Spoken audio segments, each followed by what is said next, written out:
大家好，我是 Nancy，曾经帮助过加州硅谷超过200个家庭的房地产经纪人。今天我们要深入了解加州最具影响力的出租法规之一 AB 1482，也就是2019加州租客保护法案。这项法律自2020年1月1日正式生效，并将持续到2030年1月1日。它涵盖租金上限、正当理由驱逐、通知要求以及豁免条件等多个关键领域，是任何加州房东与租客都必须熟悉的法规内容。根据 SFGO 网站信息，2025年旧金山受 AB 1482约束的房源适用的最新租金涨幅也已更新。在2025年的最新调整中，旧金山受 AB 1482管控的房源，其从2025年8月1日至2026年7月31日的最高租金涨幅为 6.3%， 由 5% 的基础涨幅加上 1.3% 的 CPI 组成。然而，若房源属于旧金山市本地租赁条例，如 San Francisco Rent Ordinance 管辖，则必须优先遵循本地规定。州法不会覆盖本地更强的保护措施。AB 1482的核心目的是防止租金过度上涨与无理由驱逐。法律明确规定，房东必须提出正当理由 （just cause） 才能终止租约，而年度租金上涨不得超过 5%， 加上当地 CPI， 并以 10% 为最高限制。租客无法被迫放弃这些法定权利，任何试图让租客签署放弃保护条款的行为都被视为无效。一旦房东违反相关规定，他们可能会承担最高3倍金额的民事损害赔偿。当租客认为租金上涨违法时，他们可以向旧金山的 Rent Board 提交超额租金增加报告。Rent Board 会通知房东并说明相关法律内容，但其无权执行州法或提供法律意见，也不能举行听证。因此，相关纠纷仍需通过州法院处理。许多租客因此会寻求律师或租客权益组织的进一步协助。AB 1482对适用范围也做出了明确区分。加州大多数住宅都受其保护，但仍有若干豁免类别。例如，过去15年内的新建房屋属于滚动豁免，通过产权契约、监管性限制或其他政府记录文件被限定为仅供中低收入家庭使用的住宅单位，亦不适用本州法。部分宿舍型住房同样属于豁免范围。若为2单元住宅，且房东在整个租赁期间始终自住其中一户，则该物业可获得豁免。独立屋和公寓只有在符合一定条件时才不受相关限制，比如房子不是由公司房地产信托或含有公司成员的 LLC 持有。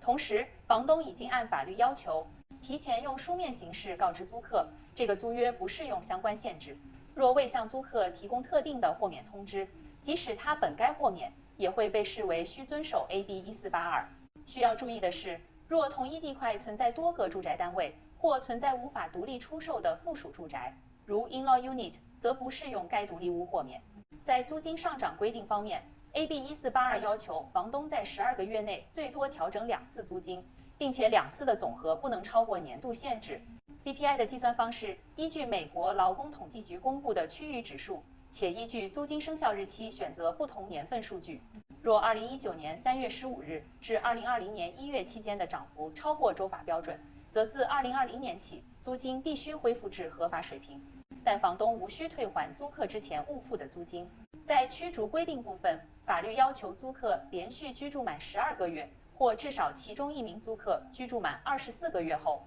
驱逐必须符合正当理由条件。正当理由分为租客过错和租客无过错2类，后者需要房东支付搬迁补偿。此外，租约期满并不构成合法理由，不能作为驱逐依据。AB 1482对房东的告知义务也有严格规定，所有受保护的租客都必须收到书面的权利说明，包括租金上限与正当理由驱逐规范。2020年7月前的租约必须在同年8月1日前补发通知，而所有之后签署或续签的租约都必须附上租客签字的法定说明。若房东主张房源属于单家庭住宅豁免，也必须提供法律要求的特定通知，否则即使房源原本豁免，也会自动纳入 AB 1482规范。在法律责任方面，如果房东在没有正当理由的情况下试图收回房屋，他们将可能在法院被判承担实际损失、律师费、诉讼费用。若法院认定存在恶意行为，赔偿金额可达3倍。同样，如果房东违法收取超过法定上限的租金，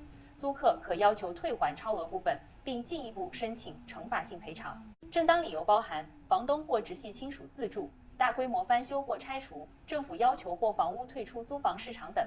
整体而言 ，AB 1482对加州租赁市场影响深远。它强化了租客保护，也要求房东提高合规意识，了解租控结构，并确保所有程序与通知符合规定。掌握这项法律能帮助房东减少风险，避免违规，也能让租客更清楚自己的权利范围。若你需要一份清晰整理好的房东的 PDF checklist，欢迎联系 Nancy 免费索取。我们下期见。